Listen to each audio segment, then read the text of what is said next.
बिस्मिल्लाहिर्रहमानिर्रहीम। अस्सलाम वालेकुम नाज़रीन, मैं हूं आपकी मेज़बान डॉक्टर मुक़द्दस मलिक, आपके अपने प्रोग्राम आपकी बात आपके साथ में है। नाज़रीन, आज हम मौजूद हैं डिवीज़न मुल्तान में और मुल्तान की गर्मी से भी आप बहुत बखूबी वाकिफ़ हैं। और अगर हम यहाँ की रूहानियत की बात करें तो हज़रत शम्स तब्रेज़ सरकार एक ऐसी रूहानी शख्सियत जिनका रूहानियत में एक बहुत बड़ा नाम है।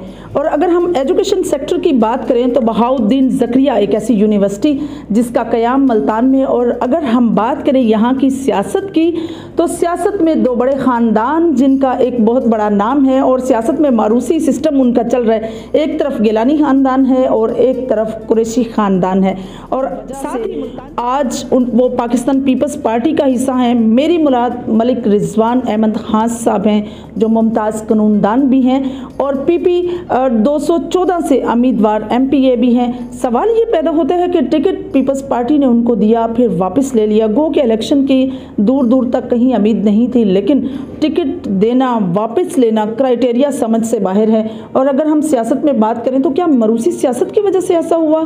क्या मरूसी ख़ानदान बिल्कुल भी नहीं चाहते कि एक नया चेहरा जो है वो सियासत में सामने लाया जाए?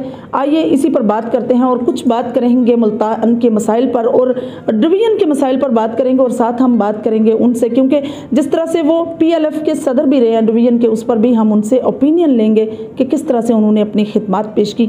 आइन पर भी बात करेंगे, बार और बेंच पर भी बात करेंगे और इसी तरह से तमाम सियासी तज़क्कुरात पर जो है उनके साथ स्पेशल हमारी जो है वो इज़हार भी कीजिएगा। अस्सलाम वालेकुम जी, कैसे हैं आप? वालेकुम सलाम, थैंक यू, बहुत शुक्रिया डॉक्टर साहब जी वेलकम। पहला सवाल मेरा आपके साथ ये है कि जिस तरह से सियासत में आप एक उभरता सितारा हैं, PTI से आपने आगाज़ किया, क्या वजह बनी पाकिस्तान तहरीक इंसाफ को खैरबाद किया, पीपल्स पार्टी ज्वाइन किया आपने? जी, मैं 2008 में सऊदी अरब में होता था।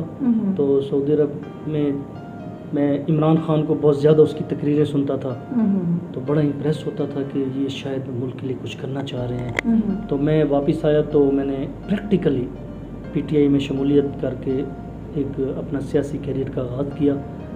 तो मेरे अंदर एक ख्वाहिश थी, मैंने कुछ दुनिया के कुछ मुल्क देखे हैं, वहाँ पे जब उनके वसाइल, उनकी ज़मीनें, उनके बाकी मामलात में देखता था, पाकिस्तान के साथ कंपेयर करता था तो हमें वाकई ऐसा लगता था शायद वाकई कहीं कोई हुक्मरानों की कमी है। तो मैंने एक तब्दीली की खातिर इमरान खान के साथ मैंने अपना सफ़र शुरू किया सियासत का।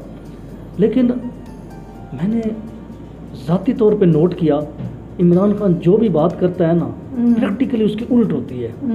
वो जो भी हमें कहता है कि ये सारे चोर हैं, ये सारे डकैत हैं, ये सारे 2 नंबर लोग हैं, फिर उन्हीं लोगों को अपने साथ मिला लेता है। तो हम जिनकी बदतरीफ़ें कर रहे होते थे एक टाइम में, फिर उनकी हमें तारीफ़ें करनी पड़ जाती थी। हमें तजाद लगता था, हम क्योंकि सियासी लोग नहीं थे, हम तो एक जुनूनी लोग थे। हम तो ये चाहते थे हम अपने मुल्क की खातिर कुछ करें, हम तब्दीली लेके आएँ, हम तरक्की की राह पे अपना मुल्क को लेके आएँ।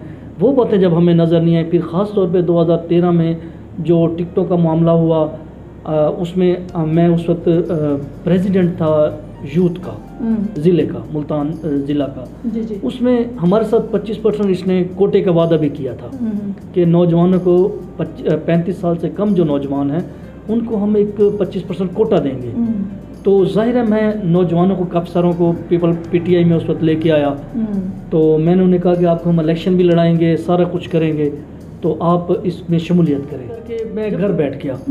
फिर गिलानी साहबान को जब पता चला, पीपल पार्टी के यहाँ के जो ओहदेदार थे उनको पता चला, उनको मेरी वर्क का पता था, मेरी फैमिली का पता था कि बहुत बड़ी एक फैमिली है यहाँ मुल्तान में। तो उन्होंने मेहरबानी की, वो मेरे पास आए, उन्होंने कहा कि आप हमें ज्वाइन करें। तो उसके बाद मैंने 2013 के एंड में मैं पीपल पार्टी में शमूलियत की और मैं उनके साथ चलता। तो सर आपने फिर वही काम किया कि मतलब आपने मरूसी ख़ानदान या मरूसी सियासत को सपोर्ट किया? क्या आपने अलग से अपनी पहचान बनाने की कोशिश नहीं की? जी, मेरी अपनी पहचान है, मेरी अपनी फैमिली की अलग पहचान है, लेकिन हमें एक प्लेटफॉर्म की ज़रूरत थी। मुझे पीपल पार्टी में बहुत चेंज नज़र आया। इसमें मुझे लगा कि आम नौजवानों को, आम बहुत सारे फैमिलीज़ ऐसी हैं जिनको मैं जानता था, जो न्यू चेहरे थे उनको उन्होंने प्रमोट किया, उनको उन्होंने हाई लेवल पे ले गए, उनको टिकट्स दी। तो इस वजह से जो है ना वो मुझे जो है ना सियासत में माशाल्लाह से आपने एज चेयरमैन इलेक्शन कंटेस्ट किया, नील कोट UC से आपने विन किया और MPA के आप उम्मीदवार हैं। टिकट आपको दिया गया, वापस क्यों लिया गया?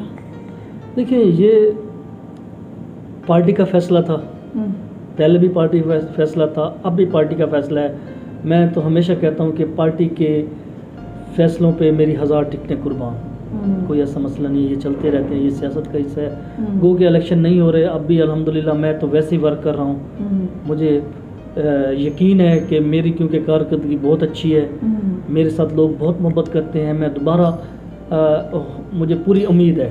मेरे मुकाबले में जिसको दी गई वो एक दिन भी नज़र नहीं आया लोगों के अंदर, या कोई प्रोग्राम करते हुए या कुछ भी करते हुए, ठीक है ना। अल्हम्दुलिल्लाह मैं वैसे ही अपनी एक्टिविटीज़ जारी रखी खड़ा हूँ। इंशाल्लाह मुझे यकीन है कि इस दफ़ा पार्टी ज़रूर वो करेगी। पता नहीं क्या मजबूरी है, मैं हमेशा कहता हूँ कि पहला जो फैसला था वो पार्टी का था, ठीक है ना। दूसरा फैसला जो भी अवामिल उस पर असरअंदाज हुए, जिसकी वजह से टिकट वापसी ली गई, उस पर मेरे ख़िलाफ़ कुछ कॉलम्स भी लिखे गए, ठीक है ना। वो मुख्तलिफ अखबारात को पेड करके उन्होंने करवाया ये सारा कुछ, जो मेरे मुखालिफ एक लॉबी थी, जो नहीं चाहते थे एक नौजवान, एक नया लड़का, एक नौजवान, एक हमारा कोई सियासी ख़ानदान नहीं है, ठीक है ना। बेशक चेयरमैन लेवल तक हमारे ख़ानदान में, कौंसल लेवल पे हमारे ख़ानदान में पहले भी बनते आए हैं, लेकिन MPA MN लेवल पे मल्क हाथ से तो हमारा आया MPA, लेकिन मुल्तान में हमारी 2 लाख से ऊपर हम हाथ कौम बैठी है, इसका कोई ऐसा इस लेवल पे नुमाइंदा नहीं आया। तो उनको अच्छा नहीं लगा, वो जो एक लॉबी है उनको अच्छा नहीं लगा, उन्होंने मेरी मुखालफत की और बिलावल साहब को जाके मेरे ख़िलाफ़ उन्होंने एप्लीकेशन दी, तो उनको मिसगाइड करके ये फैसला किया गया। जो इतराज़ात जो सिस्टम पाकिस्तान तहरीक इंसाफ में इमरान खान साहब से थे, वही इतराज़ात, वही सिस्टम आपको पीपल्स पार्टी से भी फेस करना पड़े, कैसा लगा आपको? और उसमें थोड़ा सा फ़र्क है। जी। इन्होंने मुझे एतमाद में लिया, सारा कुछ बताया गया, ठीक है। वो तो फैसले थोप देते हैं, ठीक है, वो तो आपने ये करना है, ही नहीं है, ठीक है ना। वो तो कहते हैं बस ख़त्म कर दो, जिसने रहना रहे, बाकी चले जाएं बेशक, ठीक है ना। इसमें मुझे गिलानी साहब ने एतमाद में लिया, मुझे पार्टी क़यादत ने एतमाद में लिया कि हम ये फ़ैसला कर रहे हैं, ठीक है ना। तो बहरहाल फ़र्क तो है, और इंशाल्लाह मुझे यकीन है कि इंशाल्लाह दोबारा अभी जब भी इलेक्शन होंगे, टाइम इलेक्शनों का आएगा, इंशाल्लाह मैं इलेक्शन लड़ूंगा और इंशाल्लाह विन करूंगा। और अल्हम्दुलिल्लाह मुझे इस बात का फ़ख्र है कि मेरे हल्के की आवाम मेरे साथ मोहब्बत करती है। उन्होंने सोशल मीडिया पे भी बहुत ज़्यादा इतराज़ा वो किए, एहतजाज किए, प्रोटेस्ट किए। इसके अलावा वो गिलानी साहबान के पास भी गए, पार्टी क़यादत के पास भी गए, आपने गलत फ़ैसला किया है। उनको भी ये पार्टी क़यादत की तरफ से यकीन दहानी करेगी कि जब भी इलेक्शन होंगे इंशाल्लाह रिजवान साहब कैंडिडेट होंगे, और इंशाल्लाह मुझे यकीन है कि मैं इंशाल्लाह विन करके ये कामयाबी अपनी पार्टी को दूंगा इंशाल्लाह। बिल्कुल सही। जिस तरह से हम मुल्तान की सियासत की बात करें, डिवीज़न मुल्तान है, 7 डिवीज़न डेरा गाजी खान है, और काफ़ी ज़्यादा जो है प्रॉब्लम्स जूं के तूं हैं। मुल्तान माशाल्लाह से चलें सिटी लेवल पे तो काफ़ी बेहतरीन है, लेकिन मैं इंडिविजुअली बात कर रही हूँ। प्राइम मिनिस्टर भी आपका हुआ, अगर CM पंजाब की बात करें तो तब भी आपके डिवीज़न से ही हुए। अगर हम गवर्नर की बात करें पंजाब के, तो वो भी आपके ही मुस्लिम लीग नून के दौर का एक सुनहरी दौर रहा, और पीपल्स पार्टी का दौर भी नो डाउट सुनहरी रहा। प्राइम मिनिस्टर यूसुफ रज़ा गिलानी रहे, तब्दीली क्यों नहीं आई? आज भी कुछ मसाइल जो हैं इंडिविजुअली अगर देखा जाए जूं के तुम हैं, इस पर आप क्या राय देंगे? देखिए, ये हमारी बदकिस्मती है। मैं गुलाम हैदर वाइन साहब से शुरू करूँगा, वो भी हमारे साउथ पंजाब का हिस्सा थे। उसके बाद लगारी साहब प्रेसिडेंट बने, वो भी हमारे साउथ पंजाब का हिस्सा थे। उसके बाद गिलानी साहब है, रजवाना साहब है, अभी बुजदार साहब है, ये सारे साउथ पंजाब का हिस्सा थे। मुझे अफसोस है कि गिलानी साहब के अलावा कोई बंदा भी ऐसा नहीं था जिसने साउथ पंजाब पे तवज्जो दी हो। गिलानी साहब ने मुल्तान पे तो ख़ास तवज्जो दी, लेकिन जनूबी पंजाब में भी बहुत सारे काम किए उसने। अभी हेड मोहम्मद वाला आप देख लें, जहाँ से आप लिया से होके आए, ये मुजफ्फरगढ़ जाना पड़ता था, 150-200 किलोमीटर फालतू करके आना पड़ता था। ब्रिजेस दी अपना जो मुजफ्फरगढ़ से, मुल्तान से मुजफ्फरगढ़ जाती हैं, मतलब बहुत सारे काम उन्होंने कराया। नादरा के ऑफिस लेके आए उन्होंने, बहुत सारी जगह पे मेन रोड्स दिए, मोटरवेज़ मुल्तान से लाहौर, मुल्तान से फैसलाबाद, मुल्तान से सक्खर मोटरवेज़ का इफ्तिताह किया, उस पर काफ़ी सारा काम भी हुआ। मुल्तान इंटरनेशनल एयरपोर्ट दिया। गो के गिलानी साहब के दौर में बहुत ज़्यादा काम हुआ, यूनिवर्सिटीज़ भी आई यहाँ पे, जो यूनिवर्सिटी बीज़ेड थी उसके डिपार्टमेंट्स में भी इजाफा हुआ। इस तरह आप निश्तर की बात करें, उसमें बर्न यूनिट बना, मीनार बना, मतलब बहुत सारी चीज़ें उन्होंने ऐड कराई। जी जी। तो उन्होंने एक अच्छा रोल प्ले किया। असल मुझे नहीं समझ आती कि क्यों जनूबी पंजाब को हमेशा महरूम रखा गया। उन्होंने अपनी भरपूर कोशिश की, लेकिन उनको भी काम नहीं करने दिया गया। पहले 2 साल तो मैं ये समझता हूँ, ज़ाती तौर पे समझता हूँ, उनको समझ ही नहीं आई कि प्राइम मिनिस्ट्री दौर में मैं कैसे काम कराऊँ। वो बाकी काम तो कराते रहे, लेकिन जनूबी पंजाब पे जब उन्होंने तवज्जो शुरू की, उसके बाद जब उनको समझ आई कि ये तो वो टन्योर कम मिला, वो टन्योर कम मिला, फिर उनको उतार दिया गया। जी जी। एक ऐसे मामले में जो आप और हम के सामने हैं। जी जी जी। तो हमारे साथ ज़्यादती की गई हमारे साथ उस वक्त, अगर ये टाइम पूरा कर जाते। लेकिन मैं अप्रिशिएट करता हूँ गिलानी साहब को, उन्होंने ऐसे प्रोजेक्ट शुरू करके गए, ऐसी फंडिंग वो अलॉट करके गए जनूबी पंजाब के लिए, मुल्तान के लिए। जो अब भी प्रोजेक्ट बन रहे हैं वो पता चलता है कि वही गिलानी साहब के दौर के प्रोजेक्ट अब कंप्लीट हो रहे हैं। बहुत सारे शाह मोहम्मद कुरैशी साहब की अगर बात करें तो वो वज़ीर खारजा रहे और पीपल्स पार्टी के दौर में रहे, और पीपल्स पार्टी खुद इस बात का यके बाद दीगरे इजहार भी करते रही कि बहुत कामयाब वज़ीर खारजा रहे। और यही पॉलिसी जब पीटीआई के दौर में दोहराई गई तो इनको मतलब ये कहा गया कि ये एक अच्छे वज़ीर खारजा नहीं है। क्या कहेंगे इसके बारे में? शाह मोहम्मद कुरैशी साहब के बारे में मैं यही कहूँगा कि पीपल असल में ये सारी एक पार्टी की वो होती है। जब पीपल पार्टी में थे तो पार्टी पॉलिसी थी हमारी कि हमने किस मुल्क के साथ कैसे हमने ताल्लुकात वो करने हैं। इन्होंने तो पीटीआई दौर में तो सिर्फ ताल्लुकात ख़राब किए गए। जो भी हुआ इंटरनेशनली हम भी जानते हैं, सारी दुनिया जानती है कि हम बिल्कुल तनहा रह गए।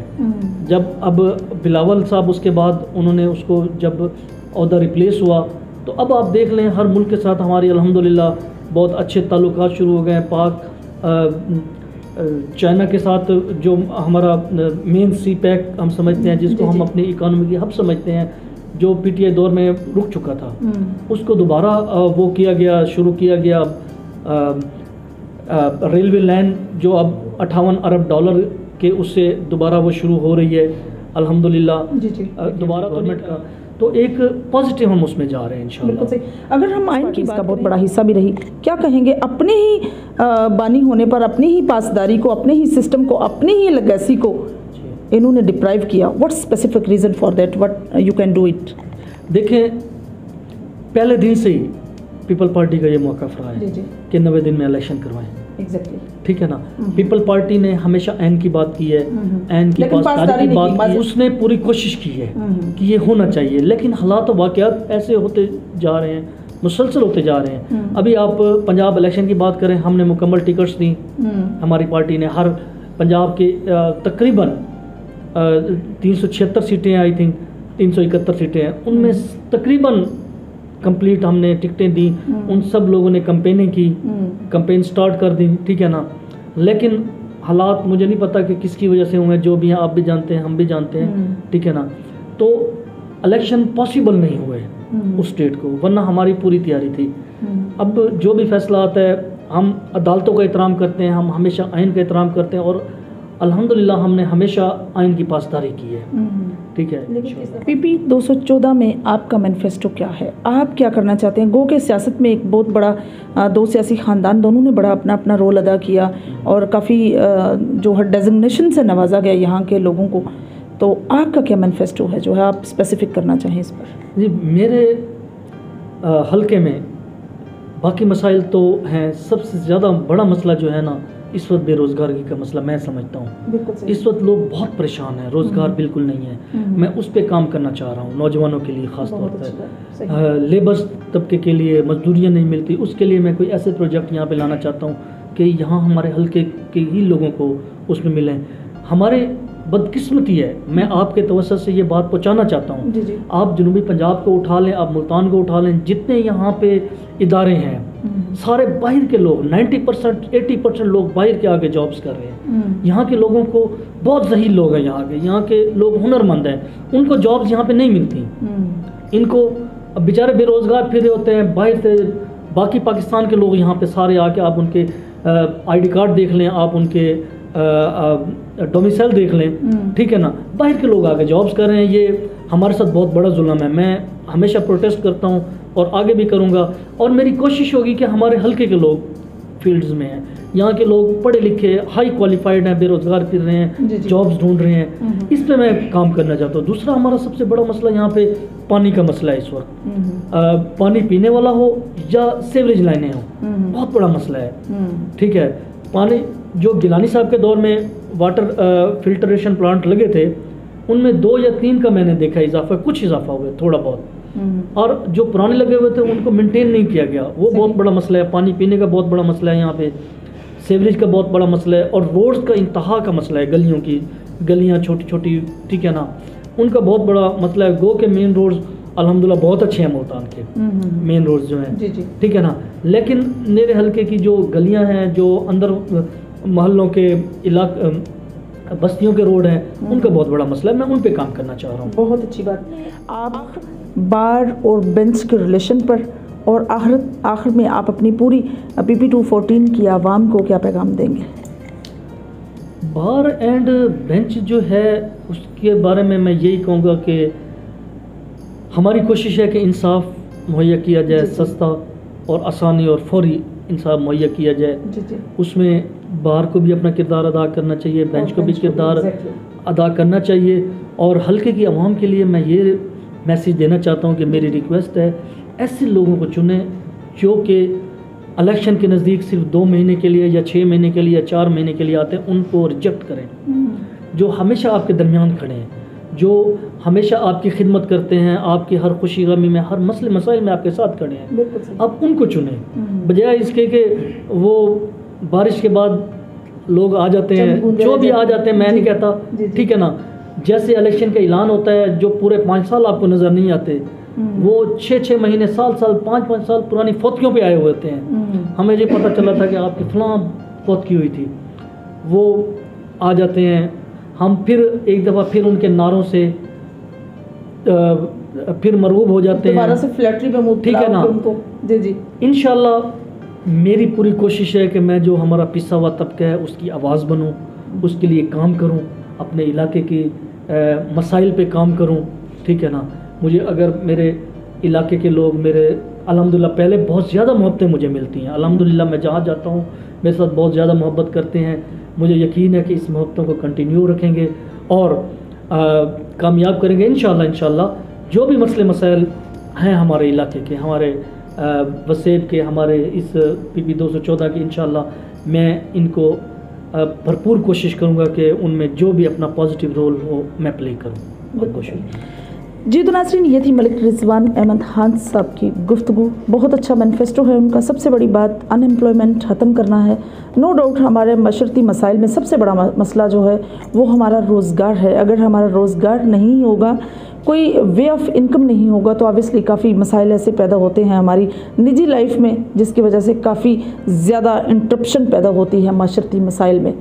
तो आइए आज हम सब मिलकर अहद करें कि हमें एक ऐसी शख्सियत को चुनना है जो हमारे इलाके की, हमारी आवाम की, हमारे रहन सहन में तब्दीली का एक बायस बने, और हमें पता चले कि हमने किसी ऐसे लीडर को चूज़ किया है जो हमारे बच्चों के बेहतरीन मुस्तकबिल का ज़ामिन है। इंशाल्लाह मेरी और आपकी मुलाकात होगी फिर किसी नए प्रोग्राम में। तब तक के लिए इजाज़त चाहती हूँ। अल्लाह हाफ़िज़।